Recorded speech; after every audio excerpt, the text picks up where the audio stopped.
Une journée d'études sur le thème « L'échelle de valeur de l'artisanat traditionnel, ses obstacles et les défis de l'exportation » a clôturé ce mardi 11 novembre la série de rencontres et de conférences-débats organisées à l'ASAFEX à l'occasion du 19e Salon international de l'artisanat traditionnel. Cette manifestation organisée par le ministère du Tourisme et de l'Artisanat et l'Agence nationale de l'artisanat traditionnel en collaboration avec l'École supérieure des études de commerce a été présidée par la ministre déléguée chargée de l'artisanat, Madame Aïcha Tagabou. Après avoir rappelé l'engagement de l'État dans le soutien des artisans, la ministre déléguée précisera que sa présence à cette conférence est un autre engagement pour connaître les points positifs et négatifs du secteur et les obstacles qui entravent l'exportation, mais aussi pour œuvrer afin d'asseoir les mécanismes de développement des produits de l'artisanat nécessitant des critères bien précis. De son côté, M. Aliouch Rachid a concentré son intervention sur les différents obstacles que rencontrent les artisans à l'exportation de leurs produits, assurant que les textes de loi actuels ne concordent pas avec la réalité et qu'il y a un bon nombre de problèmes liés à l'assurance et à la douane.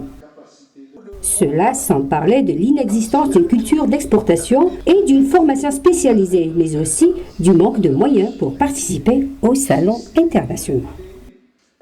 Des préoccupations que beaucoup d'artisans ont tour à tour soulevées lors de cette rencontre, où ils réclament de faire confiance à l'artisan pour représenter l'artisanat algérien à l'étranger, à travers des aides et des soutiens, parce qu'ils se considèrent des ambassadeurs du patrimoine artisanal national.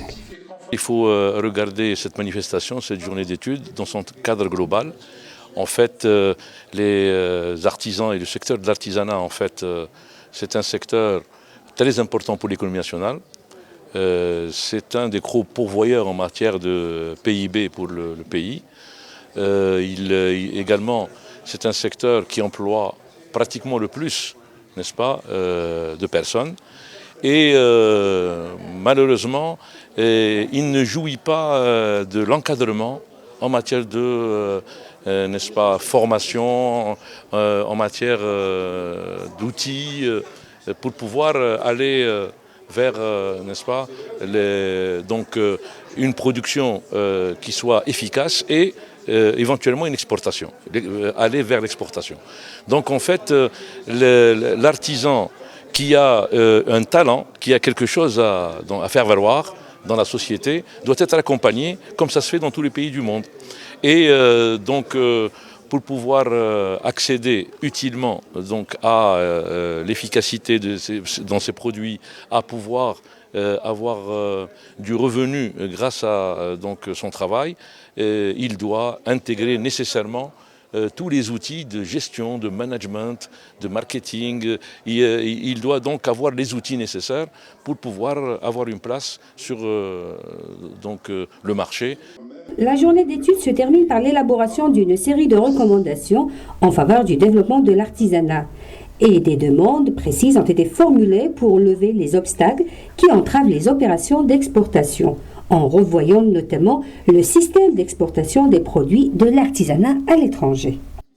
هو خاص بواحد لي موداليتي جدد يطبقوا على الصناعه التقليديه concernant l'exportation, le mode de paiement, le mode de dédouanement.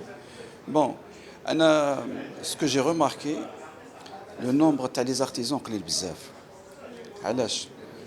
Pour une simple raison, l'artisan يخصو ce genre de conférence qui ne va pas intéresser les artisans. Pour un seul problème. تقريبا الحرفيين عندهم مستوى محدد. Donc s'il vient هنايا il va pas comprendre.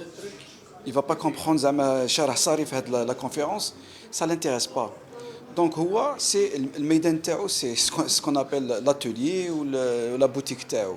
Des recommandations qui ont été prises en considération par Madame Tagabou, en particulier celles en rapport avec les procédures douanières, et assure de la disposition de son département à organiser à l'avenir des rencontres similaires pour débattre avec les artisans de leurs préoccupations et doléances.